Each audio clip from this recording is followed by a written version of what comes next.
Welcome to our Global Employer Services Update, summarising key updates from the month of November.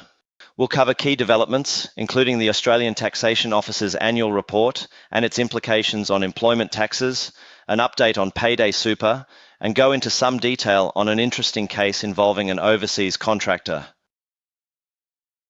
The Australian Taxation Office, ATO, recently released their annual report, which covered observations and changes made to employment taxes from 2023 to 2024.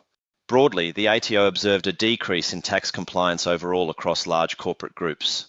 The ATO did report improvement amongst the small business cohort, with increase in business tax compliance, although this group still remained consistently responsible for the largest portion of unpaid tax in Australia. From a superannuation perspective, the report noted that the ATO collected $1.09 billion and distributed $932 million of SG entitlements to employee superannuation funds. It was clear that the ATO continues to treat non-compliance of SG seriously.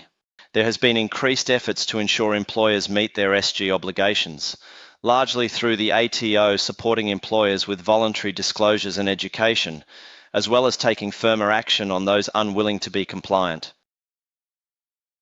In 2023 to 24, the ATO issued 100,000 payment due date reminders to employers at risk of being late, 67,000 prompts to employers that underpaid or paid SG late, that is, not clearing the clearinghouse to the individual's nominated fund by the 28th of the month following the relevant quarter end, 6,700 statements finalising ATO-initiated cases, $1.9 billion in superannuation guarantee charge, SGC liabilities, plus $474 million in penalties and interest charges imposed on non-complying employers.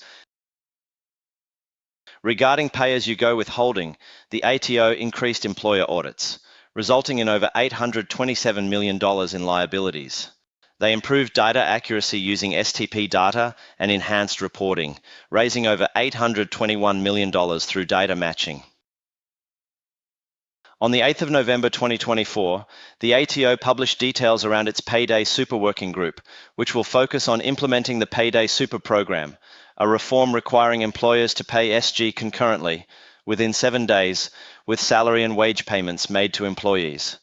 The ATO Deputy Commissioner for Superannuation and Employer Obligations, Emma Rosenzweig, the chair of the working group, made a speech to the Association of Superannuation Funds of Australia, ASFA, conference on the 20th of November 2024, which underscored the transformative potential of Payday Super in modernising the SG environment. In her speech, Ms. Rosenzweig noted that Payday Super is aimed at ensuring more of the $5.1 billion in unpaid SG each year is paid into members' accounts, improving the retirement income of millions of Australians. The speech also emphasised the importance of consultations with various stakeholders, including employers, digital service providers, gateways, clearinghouses, superannuation funds, and the ATO, to facilitate the implementation of Payday Super. There was a very interesting case involving an offshore worker recently in Ms. Joanna Pascua v. Doessel Group Pty Limited. This case involved a local worker performing legal assistance services for an Australian law firm remotely from the Philippines. Her contract, labelled as an independent contractor agreement, raised questions about her employment status. The worker's contract included tasks like legal research and client communication. Each day she received files by email and was responsible for communicating to clients, as well as banks and other credit agencies. Despite being labelled an independent contractor, the contract contained references to an employment relationship. The worker was paid $18 per hour and submitted weekly invoices. Her contract specified she was an independent contractor, but it included terms typical of employment, such as supervision and exclusive work for the company. On the 20th of March 2024, the law firm terminated the contract, asserting that the worker had breached the contract. The worker argued she was an employee and was unfairly dismissed.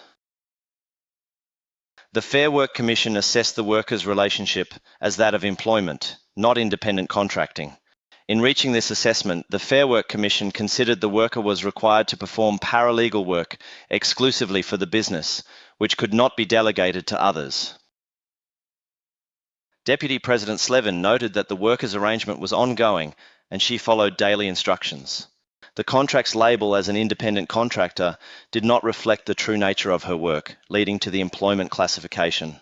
It was also had that as a result, the worker had been paid below the minimum wage. Sticking with the foreign contractor theme, the ATO has issued the draft legislative instrument Taxation Administration, withholding variation for certain payments to US resident entertainers, including athletes. Per the instrument, the amount a payer must withhold from a withholding payment to a payee covered by Article 17 of the Australia and US International Tax Agreement is varied to nil, where the payee is an entertainer who is a resident of the US. The payment is for activities the payee undertakes in Australia as an entertainer, and the sum of all the payments does not exceed $10,000 or its equivalent in Australian dollars, for the income year concerned. Thank you for joining our update for the month of November 2024. It is clear that the ATO is actively working to enhance compliance and modernise systems. These updates are crucial for employers to stay informed and adapt to evolving tax and superannuation landscapes. As always, please feel free to connect with your local RSM contact, being myself and Peter in Melbourne, Gina and Neve in Perth, and Jason in Sydney.